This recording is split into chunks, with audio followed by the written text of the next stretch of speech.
ಚಿಕ್ಕಮಗಳೂರಿನಲ್ಲಿ ಹೇಗಿದೆ ಸ್ಥಿತಿಗತಿ ಆ ಬಗ್ಗೆ ಕೂಡ ಡೀಟೇಲ್ಸ್ ಏನು ಕೊಟ್ಬಿಡ್ತೀವಿ. ಕಂಪ್ಲೀಟ್ ಕರಾವಳಿ ಬೆಲ್ಟ್ ಮತ್ತು ಪಶ್ಚಿಮ ಘಟ್ಟ ಪ್ರದೇಶ ಇಲ್ಲೆಲ್ಲ ಹೇಗಿದೆ ಡೀಟೇಲ್ಸ್ ಅಂತ.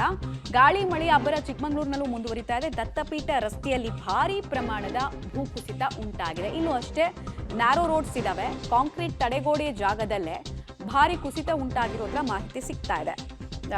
ಗುಡ್ಡಗಳನ್ನು ಕೊರೆದು ಸಣ್ಣ ಸಣ್ಣ ರಸ್ತೆಗಳು ಇಲ್ಲೂ ಕೂಡ ಇದಾವೆ. ದತ್ತಪೀಠಕ್ಕೆ ಹೋಗುವಂತಹ ಮಾರ್ಗ ಪ್ರವಾಸಿ ತಾಣ ಕೂಡ ಹೌದು. ಇದು JCB ಯಂತ್ರದ ಮೂಲಕ ಮಣ್ಣು ತೆರವು ಕಾರ್ಯಾಚರಣೆಯನ್ನ ಮಾಡಲಾಗ್ತಾ ಇದೆ. ಬಟ್ ಇನ್ನಷ್ಟು ಗುಡ್ಡ ಎಲ್ಲಿ ಹಿಸಿಯುತ್ತೆ ಅನ್ನೋ ಆತಂಕ ಸಾರ್ವಜನಿಕರಲ್ಲಿದೆ. ನೋಡಿ, ತಡೆಗೋಡೆ ಇದೆ, ಇದ್ರೂ ಕೂಡ ಅಲ್ಲಿ ಅಪಾಯದ ಅಂಚು.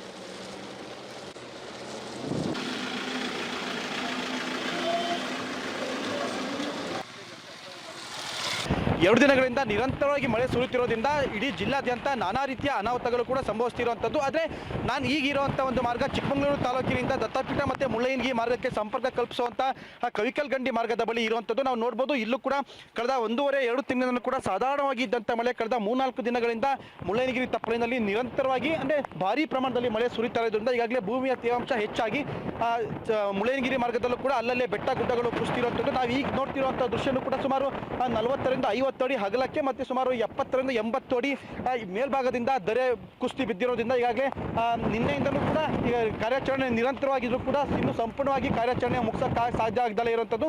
ಮತ್ತೊಂದು ಕಡೆ ಈಗಾಗಲೇ ಜಿಲ್ಲಾಡಳಿತ ಕೂಡ ಜಿಯೋಲಾಜಿಕಲ್ ಸರ್ವೆ ಆಫ್ ಇಂಡಿಯಾ ಜೊತೆ ಜಿಲ್ಲಾಡಳಿತ ಈಗಾಗಲೇ ಚಿಕ್ಕಮಗಳೂರು ಜಿಲ್ಲೆಯಲ್ಲಿ ಎಷ್ಟು ಅನಾಹುತಗಳು ಸಂಭವಿಸಬಹುದಂಥ ಸ್ಥಳ ಇದೆ ಅನ್ನೋ ಪಟ್ಟಿ ಕೂಡ ಮಾಡಿರುವಂಥದ್ದು. ಈಗಾಗಲೇ ಜಿಲ್ಲಾಡಳಿತ 163ಕ್ಕೂ ಹೆಚ್ಚು ಸ್ಥಳಗಳನ್ನು ಅಂದರೆ ಅದು ಅಪಾಯ ನಡೆಯಬಹುದಾದಂಥ ಸ್ಥಳ ಅಂತ ಈಗಾಗಲೇ ಗುರುತು ಮಾಡಿರುವಂಥದ್ದು. ಆದರೆ ಅಂಥ ಒಂದು ಸ್ಥಳದಲ್ಲೇ ಈಗ ಭೂಮಿ ಕುಸಿತಿರೋದ್ರಿಂದ ಮುಂದಿನ ದಿನಗಳಲ್ಲಿ ಮತ್ತಷ್ಟು ಅನಾಹುತಗಳು ಸಂಭವಿಸುವಂಥ ಸಾಧ್ಯತೆ ಕೂಡ ಇರುವಂಥದ್ದು. ಇದು ಒಂದು ಕಡೆ ಆದರೆ ಮತ್ತೊಂದು ಕಡೆ ಈಗಾಗಲೇ ಅನಾಹುತ ಸಂಭವಿಸಬಹುದಂಥ ಜಾಗದಲ್ಲಿ ತಡೆಗೋಡೆ ನಿರ್ಮಾಣ ಮಾಡುವಂಥ ಕಾರ್ಯ ಕೂಡ ನಡೀತಾ ಇತ್ತು. ಆದರೆ ಈಗ ಈ ರೀತಿಯಾದಂಥ ಮಳೆಗಾಲದಲ್ಲಿ ಈ ಒಂದು ತಡೆಗೋಡೆ ಕಾಮಗಾರಿ ನಡೆದರೆ ಮುಂದಿನ ದಿನಗಳಲ್ಲಿ ಇದು ಎಷ್ಟರ ಮಟ್ಟಿಗೆ ಒಂದು ಗಟ್ಟಿಯಾಗಿರುತ್ತೆ ಅನ್ನೋ ಪ್ರಶ್ನೆ ಕೂಡ ಈಗ ಸಾರ್ವಜನಿಕ ವಲಯದಲ್ಲಿ ಕಂಡು ಬರ್ತಿರುವಂಥದ್ದು. ಹಾಗಾಗಿ ಇಂಥ ಮಳೆಗಾಲದಲ್ಲಿ ಈ ಒಂದು ಕಾಮಗಾರಿ ನಡೆದರೆ ಮುಂದಿನ ದಿನಗಳಲ್ಲಿ ಇದು ಎಷ್ಟು ದಿನಗಳ ಕಾಲ ಬಾಳಿಕೆ ಬರುತ್ತೆ ಅಂತ ಸ್ಥಳೀಯರು ಕೂಡ ಪ್ರಶ್ನೆ ಮಾಡ್ತಿರುವಂಥದ್ದು. ಮತ್ತೆ ಜೊತೆಗೆ ಈಗಾಗಲೇ ಇಷ್ಟು ದೊಡ್ಡ ಪ್ರಮಾಣದಲ್ಲಿ ಕೇವಲ ಇದೊಂದೇ ಅಲ್ಲ, ಈಗ ಮುಳ್ಳಯ್ಯನಗಿರಿ ಮತ್ತು ದತ್ತಪೀಠ ಮಾರ್ಗದಲ್ಲಿ ಈ ರೀತಿಯಾದಂಥ ಸಾಕಷ್ಟು ಅನಾಹುತಗಳು ಸಂಭವಿಸ್ತಾ ಇರುವಂಥದ್ದು. ಅದೇ ಶನಿವಾರ ಮತ್ತು ಭಾನುವಾರ ಸಾಕಷ್ಟು ಪ್ರಮಾಣದಲ್ಲಿ ಪ್ರವಾಸಿಗರು ಚಿಕ್ಕಮಗಳೂರಿನ ಮುಳ್ಳಯ್ಯನಗಿರಿ ತಪ್ಪಲಿಗೆ ಬರುವಂಥದ್ದು. ಆದರೆ